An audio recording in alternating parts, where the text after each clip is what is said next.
Hey there, Waterjet friends. I have a serious question for you. Let's say you have a customer and he swings by and drops this on your desk. It's a gasket and he wants you to make a new one. Perhaps this is from this paper, or maybe it's an image that he sends you, like a scan, or maybe the actual the gasket itself. How do you program this? Because I'm confident there's like a million ways to do this, but I'm really curious to see how you do it. So please describe that in the comments below, because I'm really curious to see. We've been working on some improvements in this workflow, and I would love to show you that. It's basically like 2 or 3 commands that we've improved or we've added. So yeah, it's really exciting stuff. And it's not just for making gaskets. This is for like improving geometry. So you want to see this, I'm sure of it. Let's go. So I've opened IGEMS and I've downloaded the latest version. You can do that as well. IGEMS, check for updates, and you can click on either available license or nightly build. Anyone with a subscription license always has access to the latest version.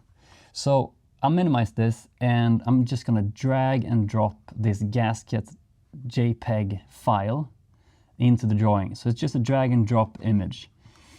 When I hover this outline, you see highlights. You can activate that if you don't have it on the preferences and check the new selection system checkbox. So have that checked, okay, and you get this. It doesn't only highlight the edges, you can also right click. So I can right click this and click trace. That's the same as going to tools and trace image. So right click, trace. We can zoom out here. We can also extend this window, of course. And this one, I mean, it's so contrasty, this image, so it gives me a pretty good result right away, but you have like a threshold you can use, a blur effect. Let's say you would have like small holes here. You could do the blur and that will filter out those holes. And smoothing, it smooths out all of this. Center line will give me just a center line that will go through all of this. But let's use these settings. Okay. If I hit enter now, like this, actually let's do that. I can click there or hit enter. That will place the geometry on top of the image. So you have it right there on the image. Now we have to do a reference scale, and the customer told me that from this hole and this hole we have 200 millimeters. So we also have all of these holes around here, we have 4 millimeters in diameter. So that's our measurements for this gasket. Okay, so let's now do the reference scale, but first I'm gonna delete this because I honestly don't need it for this project. So I will go to CAD and transform reference scale, select the whole thing, hit enter, and now I want to pick the points in here and in here. And since this is not a perfect circle, I cannot snap, right click here from the center. I have to use the centroid, which is like the center of mass, the point of center of mass. I don't know if that's a good English, but do the centroid here, right click, centroid here. And then we have to specify this distance, it's 200. So now we're left with this, perfect. The next thing I want to do is go to tools, and since we have so many nodes here, you see we have a crazy amount of nodes, I want to do a curve fit.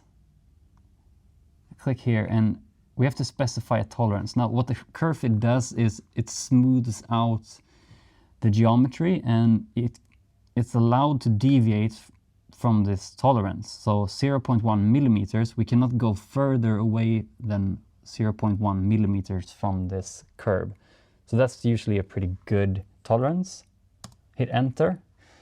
And we see here, before we had 5,600 nodes. Now we have 191. So select this again, it looks a lot cleaner, right? The edge fix now, because we have some areas, perhaps here, this is not very nice, this is not very nice. With the edge fix, now this is an old command, but we've updated it. So we can click here and here, for instance, and we see the red one is just an arc. The green line right here is a line, and the black dotted line, that's actually an arc that's tangent to this line here, or this point, and an arc from this side as well, which is tangent from that point. So if I click enter, I will select the green line. If I click with the mouse, I will select the red arc. Or if I click S or down here, I will use the smooth connect. So I do the smooth connect here, and we highlight this fixed area. I can also go from here to here, and that's going to be a line. So I can confirm that with enter or space, or just click there. And you know, I can do this all day. Not that it will take all day, but you see how smooth that smooth connect is? It's a really, really nice command. But you have to be careful. Let's say I would do it from here to here. I guess it's okay, but you cannot do two large segments. Let's do that one for now. Go from here to here, perhaps. From here to here. So you can do really nice, easy fixes on the geometry. From here to here, like that. So that's really nice. But now to one of the most important parts, because perhaps this is not super important for this gasket, the outside geometry. The holes might be, right? I'm gonna do a circle right here just to show you this command as well. So I'll head to tools and I'll do this. This is so fresh, it doesn't even have a tooltip, but it's called shape recognition, and it recognizes circles. So I will click on this and select this whole part, enter. Now what you see is we have two groups. It's the large one and the small ones. And this actually creates circles from geometry that almost looks like circles. So we have like this circle tolerance. How bad can the design of the circle be? That's basically what this means. And we have a grouping tolerance. So when this one is 1 millimeter in diameter, that means that they cannot deviate more than 1 millimeter from each other without ending up in different groups, which these ones does. But let's say I want to edit this one. I click here, perhaps this one is 25 millimeters in diameter. We see it makes that one right there. And this one, if we look at the drawing, it said 4 millimeters. That was important.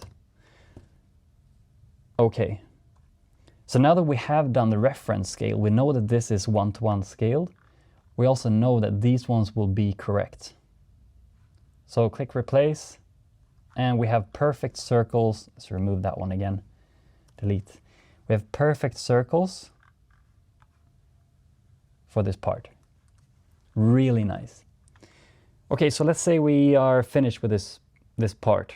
What do we do to produce it? Well, go to cam, we can do the fast forward. Okay, let's choose Flowmaster 7 for this one. We use a rubber, perhaps, rubber soft, 3 millimeters, sure. Click OK. And we have a part with 0 points, toolpaths, lead-ins, lead-outs, and so on. Just click G1, G2, OK. and we have this file here, ready for the machine. So that's the improved workflow of IGEMS CAD/CAM. It was basically the improvements. Select this X for exploding. The improved edge fix, a big deal, big deal, and the shape recognition. So the shape recognition works also for existing circles. So now we have detected these circles as well. So if you have a drawing with a lot of circles and you want to make sure that they are exactly the same, like the holes are exactly the same size, you can use this as well. I hope you liked it. And don't forget to drop a comment below to tell me how you do this, and if you have any suggestions on how we can improve this workflow even further. I'm all ears. Catch you in the next one.